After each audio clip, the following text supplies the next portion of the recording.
that we find in John's Gospel. Some familiar words, but maybe different translation than you're used to. So we'll read all these along together. It's not the whole of the first chapter, it's bits and pieces. But let's read these to get a picture of John's understanding of Christ's coming to us. In the beginning, the Word already existed. He was with God, and he was God. He was in the beginning with God. He created everything there is. Nothing exists that he didn't make. Life itself was in him, and this life gives light to everyone. The light shines through the darkness, and the darkness can never extinguish it. The life light was the real thing. Every person entering life he brings into light. He was in the world was there through him, and yet the world didn't even notice. He came to his own people, but they didn't want him. But whoever did want him, who believed he was who he claimed and would do what he said, he made to be their true selves, children of God. These are the God-begotten, not blood-begotten, not flesh-begotten, not sex-begotten. The Word became flesh and blood and moved into the neighbourhood. We saw the glory with our own eyes, the one-of-a-kind glory, like Father, like Son, generous inside and out, true from start to finish. No one has ever seen God, not so much as a glimpse. This one-of-a-kind God expression, who exists at the very heart of the Father, has made him plain as day. Some of you might be heading off on holidays soon, which might mean staying in some unfamiliar accommodation. I'm sure you've had that experience of waking up in the middle of the night and not really knowing where you are. It's this strange place and it's very disorientating. Maybe you get out of bed in the darkness and you can't find the bedroom door, or you get lost walking through the house where you can't find the toilet. I have that problem. Maybe you trip over furniture that you didn't actually anticipate being there. Darkness can also make the normal feel dangerous. Perhaps you've walked home late at night, even down your own street, which is so familiar to you, but suddenly it's a scary place. You wonder what is lurking in the shadows. Darkness can induce panic. Many years ago, we had a church camp here down at Kia Ridge, and I remember one night locking up the place with an older lady from our church, a very prim and proper lady. We used to have lots of those a while ago, not so many now. I'm only partly joking there. Suddenly the lights went out. It was just the two of us. And this very prim and proper lady just hit me with panic in her voice. John, where are you? And she was rushing around with voice and with arm trying to grab hold of me because she was terrified in this strange darkness. I'd never seen her behave like this before. But she didn't really want me. Anyone would have done. Really, she was looking for herself. Darkness can be like that. It makes us reach out for something, for security, because darkness is often unpleasant. Now, sometimes darkness is lovely. I like being out late at night, hanging out the washing. I don't know if you've ever done that. Yeah, maybe you've just had too many things through the day and that's when you finally get to it. But it's quiet and it's still and it's calm and you're just alone with your own thoughts doing this repetitive task. I find it very soothing. If you have a bag of washing that you need done late at night, just give me a ring and I'll be there. Now, as I get older, I cannot sleep if there is any light. So if, just before the dawn is coming and that light is creeping in through my blinds, I'm awake. So if it's 4 o'clock, it's 4 o'clock and here I am. And I get cranky at my blinds that they don't do their job properly. But that's how it is. However, many people in our world are living in a very different sort of darkness, aren't they? And from one dark night to the next, there seems to be no hope of change. There's warfare, there's violence, there's hatred, there's natural disasters, there's poverty, and it seems nothing will change. And how they sustain life in such circumstances is incredibly difficult. And that's why darkness is used as a metaphor for that type of experience. When we are plunged into such horror, we are in a time of darkness. I'm reminded of the poet who wrote in a psalm, Too long have I had my dwelling among those who hate peace. I am for peace, but when I speak, they are for war. That seems to be our world at the moment. We're not in that situation in our country, but there are many times that darkness comes upon us too. Tragedy or illness strikes us. Decisions that are made with dim understanding come back to haunt us. Or we just know in ourselves that we're a bit lost. We're not sure where we're going in our life and we can't see a good road forward. We're enveloped in despair or loneliness. Shadows in our mind haunt us and taunt us. Maybe you're in a situation like that, or maybe someone who is dear to you is in a situation like that. You know exactly what I'm speaking about. Darkness is about being helpless, about being lost, about being alone, about being hopeless. Where are you is what we call out to a parent, to a partner, to God, to fortune. Where are you that will change my present experience? Who will be with me in this darkness? Who will save me from this darkness? Who can bring light? The people of Israel lived in a constant cycle of darkness and light and darkness and light and darkness and light, and much of it was darkness. And so in the scriptures we have many people venting of that experience, expressing what it's like to live in darkness. Passages that call out to God, where are you? Or how long will we be alone? Or please don't forsake us. Or come quickly and save us. Or hear my cry because I can endure no more.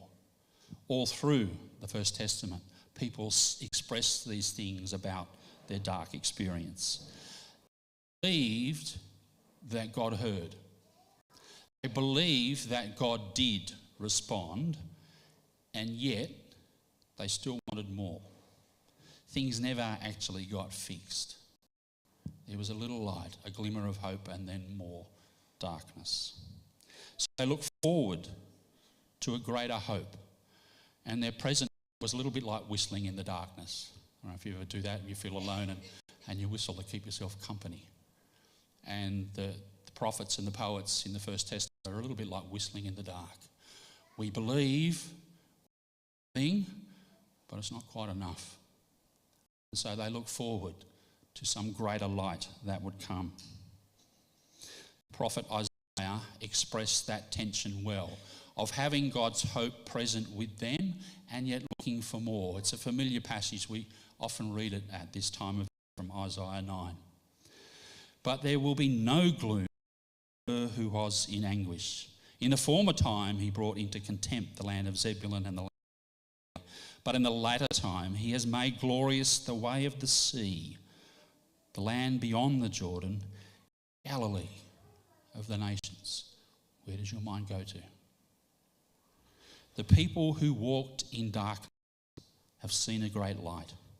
Those who dwelt in a land of deep darkness, on them has light shined. You have multiplied the nation, you have increased its joy. They rejoice before you as with joy at harvest, as they are glad when they divide the spoil. For the yoke of this burden and the staff for his shoulder, the rod of his oppressor, you have broken as on the day of Midian. For every boot of the trampling warrior in battle tumult and every garment rolled in blood will be burned as fuel for us. A child is born, to us a son is given, and the government shall be upon his shoulder, and his name shall be called Wonderful Counselor, Mighty God, Everlasting Father, Prince of Peace. Of the increase of his government and of peace, on the throne of David and over his kingdom, to uphold it with justice and with righteousness from this time forth and forevermore. The zeal of the Lord of hosts do this. Isaiah was prophesying of something that he'd already experienced in his day, a child born, and yet this child pointed to a greater king yet to come. The hope that he saw was not enough. So in the long tradition of Israel's people, there was this looking forward to this greater king who would fulfill all these amazing expressions of faith. And as we come to the gospel, the passage that we read together, John says, I have seen this one. I am pointing to this one, this word, who is this elusive expression of power and peace and creativity and righteousness, has come in flesh amongst us. This word, this intangible God we cannot see, is now present before us in the man Jesus. And this hope that we've all longed for is at last being realised. The promised King, the Prince of Peace, the mighty God. That's the mystery of incarnation. God becomes a human being. And that's what we celebrate at Christmas. Our darkness comes light. But it's not light from a distance. It's light in the midst of our darkness. Living in our dark days, moving amongst us and feeling its horror and its terror. This is what Jesus comes to do from birth as a humble child. He brings light and life to all. He is God's response to, where are you? God says, I am here. This is where I am. God as light itself is a metaphor of God being with us, revealing his hidden self, calming our troubled hearts, guiding our faltering steps, dispelling fear and gloom, bringing insight and clarity about all things, giving hope in present troubles and striving. That's what the word Advent means. Advent means appearing. This light, this life has appeared to us, and that's what we're celebrating. It brings us hope. Hope for now and hope for the future. So in that light we can see the hope Jesus brings sees forwards in this story that we find in the scriptures. The word we use, gospel, is a story. It's good news proclamation. That's what the word means. And this story happens in a specific order. Sometimes we wonder if life is just circular. We seem to go round and round and repeat all the same mistakes and we never get out of this. And the gospel says no. In all of this swirling, repeated stupidity and sin, this blindness and darkness, there is a destination. There is a place, a hope and a difference that God is taking all creation. It has a plot, this story, that happens in specific order. Christianity is a forward-looking faith. It says this is not all that will be. There is something yet to come. And we need to enter into that story. Christianity is not a set of beliefs. It's not a set of practices. It's a story in which we find ourselves a participant. And God says, come and enter into my story, what I'm doing. We are the ones that need to change to fit into that story. And that's the difficulty. We live by our lights. We live by the things that we think and believe, and it's hard to change that. It requires humility and openness to say, I am going to let somebody else write my story. We always like to be in charge of our own destiny. And God says, I've got a better destiny for you if you will enter into it. And that's a daily wrestle for us. Who will write the story for us? Whose lights will we live by? That's why Christianity is not a self-seeking projection. You might know the philosopher Feuerbach. He said, it's all just wish fulfillment that you call God. It's really about your selfish desires. Christianity says, no, that's not how it works at all. Because it's not about our selfish desires. It's about abandoning those desires. It's fitting into God's story, not making God write our story how we want it to be. That's why it's hard to become a follower of Jesus. It's taking up a cross and dying to yourself. No one writes that as their own story. We like escapes. We like distractions from reality. If you're having a hard time, you pick up your phone, or you watch the TV, or you go for food and fashion and fun on a holiday. You want to keep your mind busy and off things. And kids can't sit still and adults are not much better because we distract ourselves from pain. We all do it. We don't like to face the uncomfortable feelings in ourselves. We struggle to be alone. It turns into loneliness. We struggle to be patient. We are impatient people when we want something. We struggle to be generous. We want people to be generous to us, but it's hard to be generous to others. We distract ourselves and we either race through life to make ourselves something, this self-idealised expression of becoming somebody of worth, or we resign ourselves to the sofa and say, I give up. Life is too hard and I'll just exist. The source of our hope is not in ourselves. It's not about making yourself something. This is the gift that Advent brings. God says, I will give you hope. That's the gospel story. That's what Peter wrote about. Jesus was forsaken before the foundation of the world, but was made manifest in the last times for the sake of you, who through him are believers in God, who raised him from the dead and gave him glory, so that your faith and hope are in God. We don't have to summon it up within ourselves. If you feel hopeless, don't dig deeper in yourself. Don't try and be stronger or be better. It's futile. Receive and grow in the hope that God gives. Losing ourselves in that big story, becoming part of that story, no longer writing our own script. That's what we need. But that's what our society's lost. That's why so many people are hopeless. So many people are depressed with life. There is no bigger story. But when we enter this story, everything else around us changes. I love that line in the Psalms, Psalm 36. In your light do we see light. In your light do we see light. When we enter into this relationship with God, we start to see things as they really are.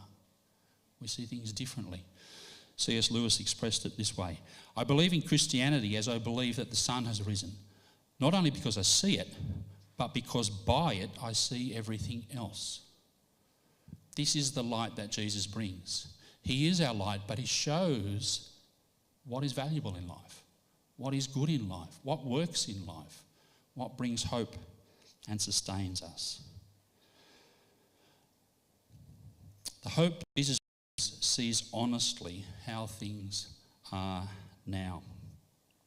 This morning at Kids' Christmas, we had a visit from Santa. I think I've stopped sweating. I don't know how those guys wear those suits in the supermarket. Anyway, but I remember as a child, when Santa was coming, I found myself wondering, will he really come? Will Santa really come this year? I don't know if you have that memory. Will he really come? Will I see him? And then as I got older, I thought, I don't want to see him. What if I see him or no? And then, I better not see him, because I had a fair idea who that Santa might be. I'm not sure about you. I didn't have enough faith to hope in Santa. And so I thought, well, the game is that you just pretend, and that's what Christmas became. When I became a Christian, I thought that's what you do at Christmas time as a Christian. Well, you pretend. You pretend that Jesus hasn't come every year, so that when Christmas Day comes, like, oh wow, he's come. It was all darkness before and now we have light. And then do it again next year. And it's just this cycle of pretending. Like everything was horrible before Jesus, now everything's fantastic. Well, no, not everything was horrible before Jesus, and not everything is fantastic now. Let's not pretend like we pretend with Santa. It doesn't work. It doesn't work psychologically, emotionally, but it doesn't work in our faith. That's not what we're saying. That's not what John is writing in that gospel presentation, that there was darkness and now there's light. Like it's absolute dualism, all terrible and now all perfect. That's not reality. That's not how the world works. That's not how our lives work. The message that Christ has come does not mean that everything's great now, that we live in the perpetual brightness of midday sun. You know that. Your life isn't like that. We have darkness.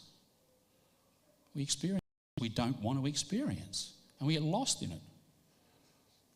Which is why the first appearing of Jesus, the Advent, the first Advent, is always connected to the second Advent. He has come, but he will come again, is the Christian plot line, the story. So Advent is not just looking forward to the birth of the child in the manger, but that this resurrected Christ will return and at last be king over all. We need to hold those elements of the story together upon the hinge of his death and resurrection. All of these elements must work together. Not just that a beautiful baby was born and now everything's great. That's not the Christmas message. That's naivety. That's stupidity. That's pretending. Yet some Christians want to pretend that. They want to say, well, I've got Jesus, so everything's great, and I will not look at anything that's bad because that's undermining or betraying faith. I'm sure you've met people like that name it and claim it that everything's going to be great because I've got Jesus now. That's not what the Bible promises to us. We make fun of those, new agey type self-help stuff. I'm sure you've been to the bookshop and there's shelf after shelf about how you can have the brilliant life. Just follow these 7 steps or 9 steps or 12 or depends how many pages they want to write. But it doesn't work. But Christians have the same slogans. Try to look on the bright side. Everything happens for a reason. How many Christians say that to you? Just think happy thoughts. Fix your mind on joy. Could be worse. Well, yeah, it could, but that really doesn't help me now. Look for a silver lining. It'll work out in the end. You'll be fine. Just try and smile more. Try to be positive. Good vibes only. Focus on the good and everything. Well, that's sort of, didn't Paul say something like that, Is this what we've got to do, pretend? Is this what Christmas is saying to us? That's, I think, toxic positivity. It's an inability to sit with something that is uncomfortable, and so you've got to pretend and push and make yourself feel and those around you feel only positive things. It makes you worse to deny reality and hard things. It's not a successful strategy psychologically, but nor in your spiritual maturity, because the Bible never pretends that way and never says that we should.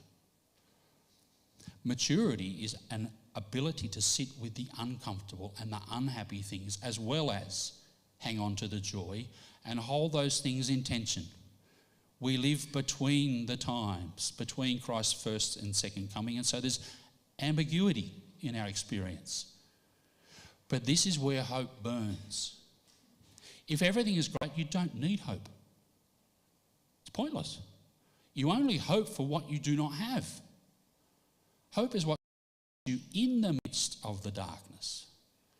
So if there's no darkness, there's no reason for hope. We don't need it.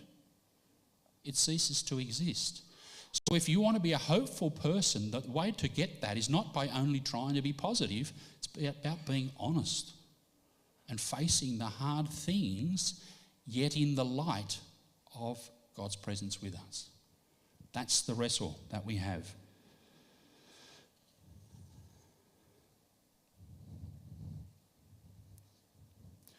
How do you do that? Paul had some really good advice. For God, who said, "Let a light shine out of darkness," has shone in our hearts the light of the knowledge of the glory of God in the face of Christ. So we do not lose. Though our outer self is wasting away, our inner self is being renewed day by day. For this light and momentary affliction is for us an eternal weight of glory beyond all comparison, as we look not to the things that are seen, but to the things unseen. For the things that are seen are transient, but the things that are unseen are eternal. Paul isn't here giving a psychological dualism, nor is he saying that this life doesn't count. Rather, he's saying our present darkness experience is real, but there is an age to come, and we need to look at this present age in light of which is to come. By comparison, what we go through now will be nothing to what we'll enjoy then. But he's not saying, oh, struggles are nothing. You'll get out of them. Paul didn't. He struggled daily. He dies with his head cut off.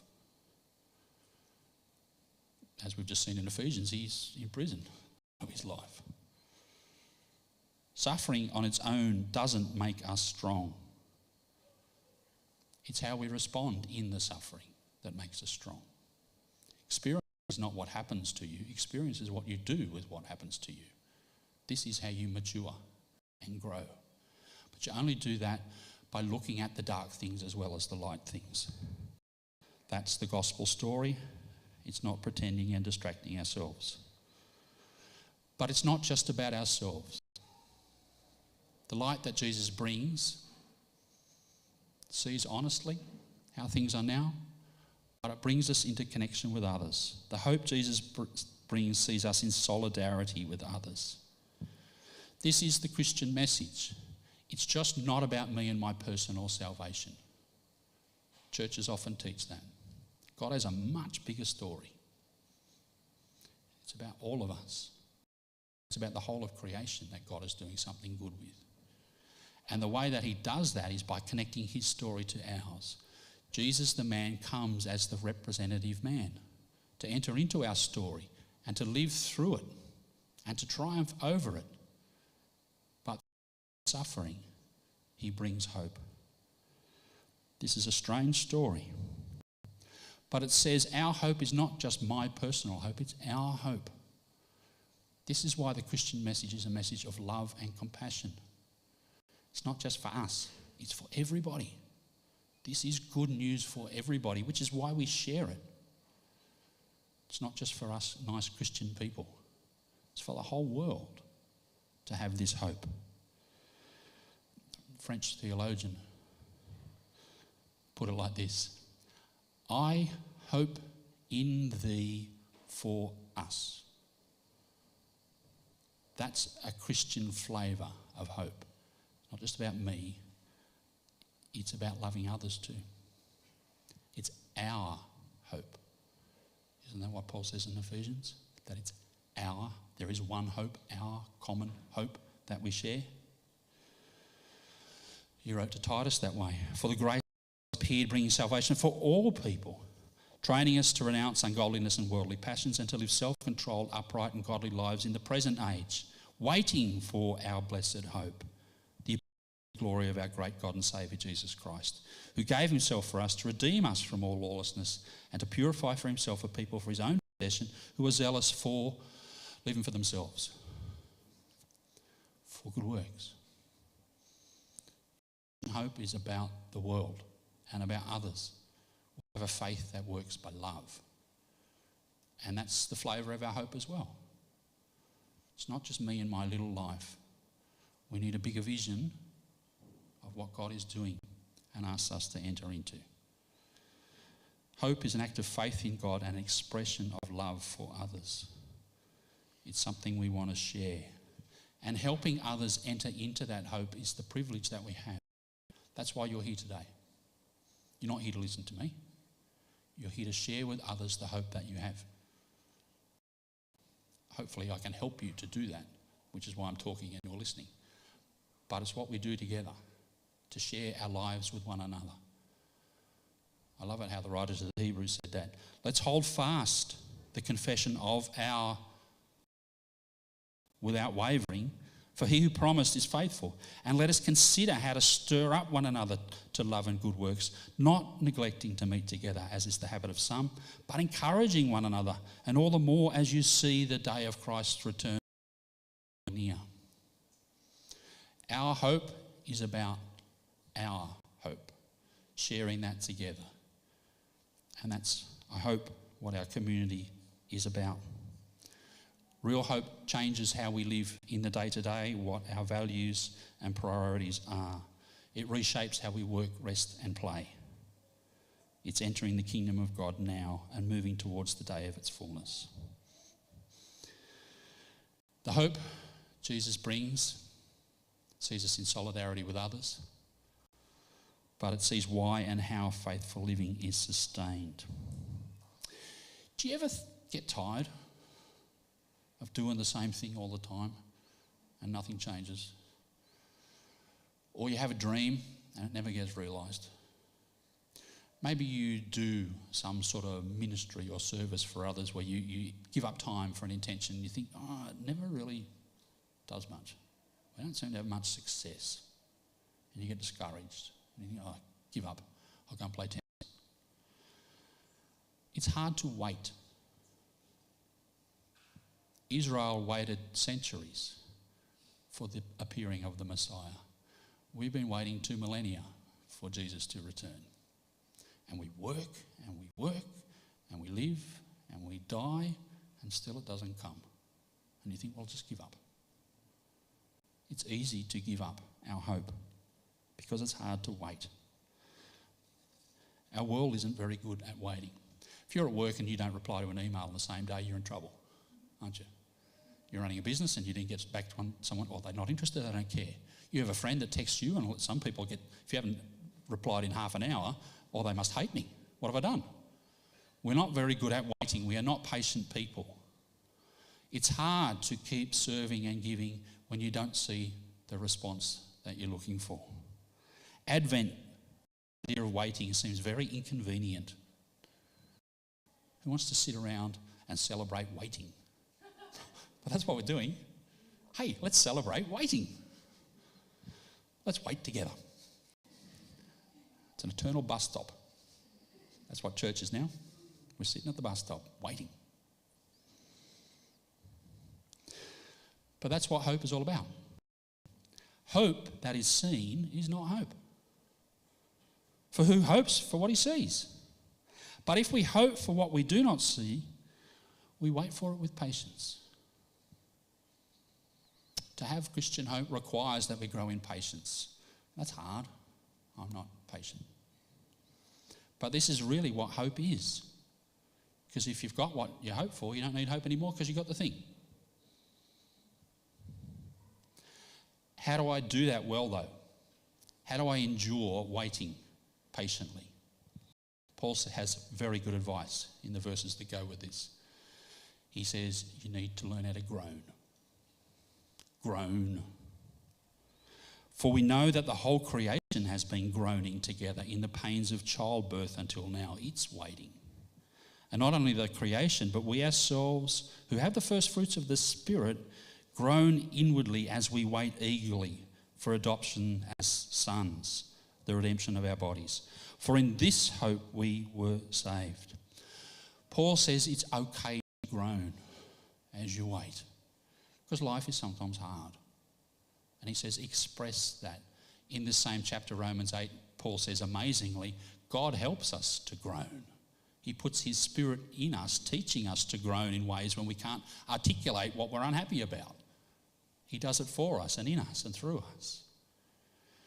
So if you're in a dark place, if you're looking for something better and it's not coming, groan. It's okay. Don't distract yourself. Don't deny those feelings. Express them to God and to other people who care. That's how we support and encourage one another. The hope Jesus brings sees why and how faithful living is maintained. But the hope Jesus brings sees a shared hope. One hope, says Paul in Ephesians, the hope of glory, which is Christ in us, he says in Colossians. That hope is the light of the world, the Word made flesh, says John. What is our hope? The New Testament says our hope is a person. Christ is our hope. God with us in the darkness is our hope. And living with him, we become. If that's your hope, I ask you to read these words together as we read. In him was life, and the life was the light of humanity. The light shines in the darkness, and the darkness has not overcome it. True light, which enlightens everyone, was coming into the world. And from his fullness we have all received grace upon grace. No one has ever seen God, the only God who is at the Father's side. He has made him known. Let's pray. Lord Jesus, we thank you that you have made known God to us. Not the God of our imaginations, not the God of our inventions, but the God who really is. A strange God who suffers, who is patient and kind, who enters into people's experiences to be with them, to hold and sustain. Thank you that you can hang on to all the mess of our messy lives, and that you ask us, invite us to do that with you. Rest that. Thank you that you have come amongst us to bring light and life and hope. Teach us to be people who live by this hope, that we would, living hopeful lives, bring hope to others. Teach us as a family to walk with others in dark places, to be little candlelights of peace and joy and hope in dark days. Thank you. Thank you that you've come. Help us to celebrate that you will come. We pray in your name. Let's sing another song.